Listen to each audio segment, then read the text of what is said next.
வணக்கம். என்ன தீபாவளி அன்றைக்கி என்ன பண்ணலான்னு யோசிச்சுட்ருக்கீங்களா? இதை பார்த்து உடனே செஞ்சுருங்க. 1 கப் மைதா மாவு, அதுக்கு 2 டேபிள் ஸ்பூன் தயிர், கொஞ்சமாக சோடா உப்பு, 1 டீஸ்பூன் உப்பு, 50 கிராம் வெண்ணெய். இது எல்லாத்தையும் நல்லா கலந்து பிசைஞ்சு நல்லா இது பண்ணுங்கள். உதிராக வரும். நல்லா பிசைஞ்சதுக்கப்புறமா லேசாக தண்ணி தெளித்தா போதும். லேசாக தண்ணியை தெளித்து நல்லா அழுத்தி பிசையணும். நல்லா அழுத்தி பிசையும் போதே பார்த்திங்கன்னா உங்களுக்கு மாவு திரண்டு வரும். அதுக்கப்புறமா அதை இப்படி பிச்சு மேலேயும் கீழேயும் வச்சு திருப்பி நல்லா வச்சு பிசைஞ்சிங்க. ஒரு 10 நிமிஷம் அப்படியே விட்டுருங்க. அது ஊறிட்டு இருக்கட்டும்.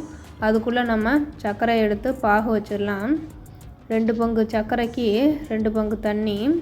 400 கிராம் சர்க்கரை எடுத்திங்கன்னா 400 ml தண்ணி ஊற்றிக்கோங்க. அதில் கொஞ்சமாக ஏலக்காய் தூள் போட்டுக்கோங்க. இதை நல்லா கம்பி பதம் வர வரைக்கும் அடுப்பில் வச்சு கம்பிப்பாக காய்ச்சி எடுத்து வச்சுக்கோங்க. இதை சூடாக இருக்கட்டும். அதுக்குள்ளே நம்ம அந்த மாவு ஊறி இருக்கும்.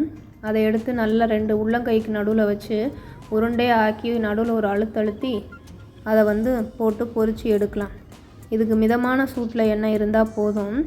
அதை போட்டிங்கன்னா அப்படியே அது தன்னால் மேலே வரும். அதுக்கப்புறம் ஒன்று ஒன்றா திருப்பி விடுங்க. நல்ல பொன்னிறமாக வர வரைக்கும் மாற்றி திருப்பி விட்டு வேக வைக்கணும். மிதமான நெருப்பில் தான் வைக்கணும். அப்போ தான் உள்ளே நல்லா வேகும்.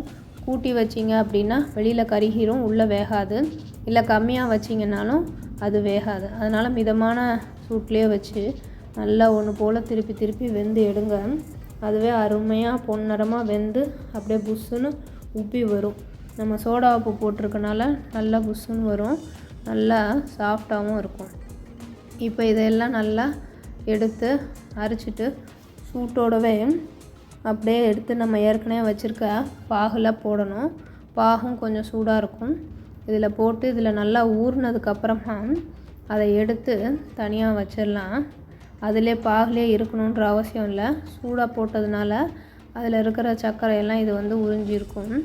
இப்போ எடுத்து பார்த்திங்கன்னா நல்லா அப்படியே ரொம்ப மிருதுவாக இருக்கும். கையில் தொட்டால் அமுங்கும். நீங்கள் எடுத்து துண்டாக வெட்டி பார்த்திங்கன்னா நடுவில் அப்படியே ஜீரா ஊறி நல்லா அருமையாக இருக்கும்.